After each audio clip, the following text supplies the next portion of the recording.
Baik, Assalamualaikum warahmatullahi wabarakatuh. Perkenalkan, nama saya Gabrielia dengan NIM D02222324. Baik, di sini saya akan mempresentasikan mengenai ANOVA satu arah dan ANOVA dua arah. Langsung saja, yang pertama pengertian ANOVA. ANOVA adalah sinonim dari analisis variance, terjemahan dari analysis of variance, sehingga banyak orang menyebutnya dengan ANOVA. ANOVA merupakan bagian dari metode analisis statistika yang tergolong analisis komparatif lebih dari dua rata-rata. Ada dua jenis ANOVA yang umum digunakan, seperti ANOVA satu arah dan ANOVA dua arah. Selanjutnya, ANOVA satu arah. ANOVA satu arah atau ANOVA satu jalur yaitu analisis yang melibatkan hanya satu PU bebas dengan dua kategori atau lebih yang dipilih dan ditentukan oleh peneliti secara tidak acak. Tujuan dari uji ANOVA satu jalur adalah untuk membandingkan lebih dari dua rata-rata, sedangkan gunanya untuk menguji kemampuan generalisasi. Selanjutnya, langkah-langkah ANOVA satu jalur. Yang pertama, sebelum ANOVA dihitung, asumsikan bahwa data dipilih secara random, berdistribusi normal, dan variannya homogen. Yang kedua, buatlah hipotesis HA dan H0 dalam bentuk kalimat. Yang ketiga, buatlah hipotesis HA dan H0 dalam bentuk statistik. Keempat, buatlah daftar statistik induk. Yang kelima, hitunglah jumlah kuadrat antar grup. Yang keenam, hitunglah derajat bebas antar grup. Ketujuh, hitunglah kuadrat rata antar grup. Delapan, hitunglah jumlah kuadrat dalam antar grup. Selanjutnya yang kesembilan, hitunglah derajat bebas dalam grup. Selanjutnya yang ke-10, hitunglah kuadrat rata dalam antar grup. Kemudian carilah F hitung.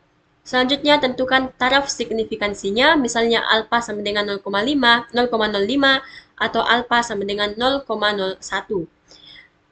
Selanjutnya mencari F tabel, lalu membuat tabel ringkasan ANOVA. Selanjutnya juga tentukan kriteria pengujian.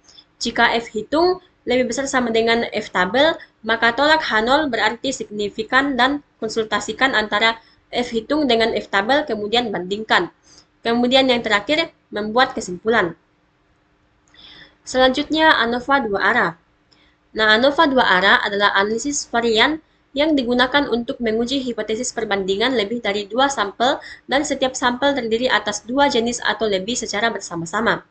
ANOVA dua arah terbagi atas dua jenis yaitu ANOVA dua arah tanpa interaksi dan ANOVA dua arah dengan interaksi. Tujuan dari pengujian ANOVA dua arah ini adalah untuk mengetahui apakah ada pengaruh dari berbagai kriteria yang diuji terhadap hasil yang diinginkan. Nah, ANOVA dua arah tanpa interaksi adalah pengujian hipotesis komparatif atau perbandingan untuk K-sampel yang berkorelasi dengan dua faktor yang berpengaruh, sedangkan interaksi kedua faktor tersebut ditiadakan. Kemudian, ANOVA dua arah dengan interaksi merupakan pengujian klasifikasi dua arah dengan interaksi merupakan pengujian beda tiga rata-rata atau lebih dengan dua faktor yang berpengaruh dan pengaruh interaksi antar kedua faktor tersebut diperhitungkan. Nah, yang terakhir, kesimpulan. Dari pembahasan sebelumnya, dapat ditarik kesimpulan bahwa ANOVA satu arah digunakan untuk menguji hipotesis komparatif rata-rata K-sampel bila pada setiap sampel hanya terdiri atas satu kategori. Sedangkan ANOVA dua arah digunakan untuk menguji hipotesis komparatif rata-rata K-sampel bila peneliti melakukan kategorisasi terhadap sampel. Nah, sebuah uji hipotesis yang memungkinkan kita untuk menguji kesetaraan tiga atau lebih cara secara bersamaan menggunakan varians disebut ANOVA satu arah. Teknik statistik di mana hubungan timbal balik antara faktor-faktor variabel yang mempengaruhi dapat dipelajari untuk pengambilan keputusan yang efektif disebut ANOVA dua arah. Baik, demikianlah presentasi saya. Selebihnya mohon dimaafkan. Semoga dapat bermanfaat. Assalamualaikum warahmatullahi wabarakatuh.